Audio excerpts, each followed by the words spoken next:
Blackstone presents The Little Locksmith, a memoir by Katharine Butler Hathaway. Foreword by Alex Cates Schulman. Afterword by Nancy Mayers. This book is read by Julia Atwood. Foreword. In the early 1980s, soon after I had moved alone to the coast of Maine, where my life unexpectedly expanded and deepened, my daughter gave me a copy of The Little Locksmith. Behind the misleading title, this is definitely not a children's book. Among the discards in the 48-cent bin of New York City's largest second-hand bookstore, she had discerned a rare treasure and, after reading it, inscribed it to me for my birthday. The story of a woman who, in defiance of all expectations for someone of her circumstances and gender, buys a house on the Maine coast and transforms a life of doom into one of triumph, was a perfect gift to me.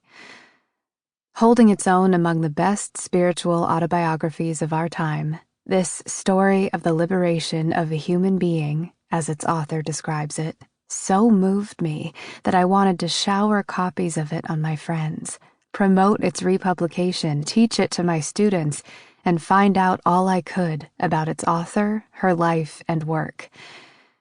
Fortunately, second-hand copies were easy to come by since the book had been a bestseller in 1943 and a main selection of the Book of the Month Club, and had even been excerpted in the Atlantic Monthly before publication, during the dark days of World War II.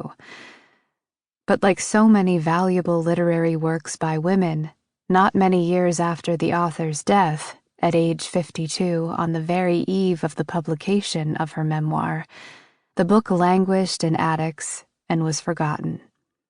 I began to buy up enough copies to supply my classes, bless my friends, and quell my fear of running out. But sometimes I found myself down to my last copy and had to begin collecting again. It is therefore with relief as well as enthusiasm that I now, these many years after my first memorable encounter with the Little Locksmith, relish the opportunity to introduce to a whole new spectrum of readers Katharine Butler Hathaway's masterwork. And how fitting that the feminist press, an institution that has faithfully returned to print so many important forgotten books by women, is its new publisher.